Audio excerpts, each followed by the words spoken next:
अस्सलाम वालेकुम, welcome to recipe secret. So guys, आज की इस वीडियो में आप लोगों के साथ चिकन मलाई हांडी बनाने की आसान रेसिपी शेयर करूंगा, जो कि बनाना नहायत आसान और जायके में लाजवाब है। आप इजीली इसको अपने घर में बना सकते हैं। सो गाइस, ये रेसिपी बनाने के लिए सबसे पहले हमने पैन में कुकिंग ऑयल ऐड किया। उसमें हमने अदरक और लहसुन का पेस्ट ऐड करके लाइट ब्राउन किया। जैसे ही अदरक लहसुन का पेस्ट लाइट ब्राउन हो गया तो उसके बाद हम इसमें चिकन ऐड कर देंगे। गाइस, सबसे पहले हमने 1 किलो चिकन को अच्छी तरह वॉश करके रेडी टू यूज़ करके रखा हुआ था। चिकन ऐड करने के साथ हम इसमें सिर्फ नमक ऐड करेंगे और कोई चीज़ हम इसमें ऐड नहीं करेंगे।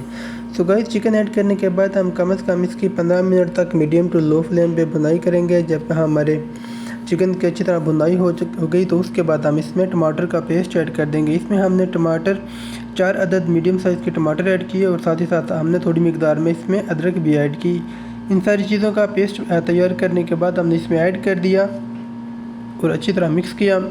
और साथ ही साथ हमने ये खुश्क मसाले जात और साथ में सब्ज़ मिर्च जो है वो भी इसमें ऐड कर देंगे। ये चीज़ें ऐड करने के बाद मीडियम टू हाई फ्लेम पे हम इसकी कम से कम 5 मिनट तक भुनाई करेंगे। जब पानी खुश्क हो गया तो ये खुश्क मसाला जात जो है ये हम इसमें ऐड कर देंगे। इसमें हम कोई भी एक्स्ट्रा या सीक्रेट मसाला जो है वो ऐड नहीं करने वाले हैं। तो गाइस, 5 मिनट भुनाई करने के बाद हमारी जो रेसिपी है वो तकरीबन तैयार हो चुकी है। उसके बाद हमने इसमें खुशबू के लिए हरा धनिया ऐड किया और 2 से 3 मिनट मज़ीद भुनाई की। और साथ ही साथ हमने इसको उसके बाद हमारी जो रेसिपी है वो रेडी टू सर्व हो गई। तो उसके बाद हमने इसको ऊपर से अदरक और हरे धनिए से गार्निश कर लिया। सो गाइस, अब हमारी जो कढ़ाई है वो तैयार हो चुकी। सो गाइस, अगर आप चैनल पर नए हैं तो चैनल को सब्सक्राइब कीजिए और बेल आइकन को प्रेस कीजिए ताकि आने वाली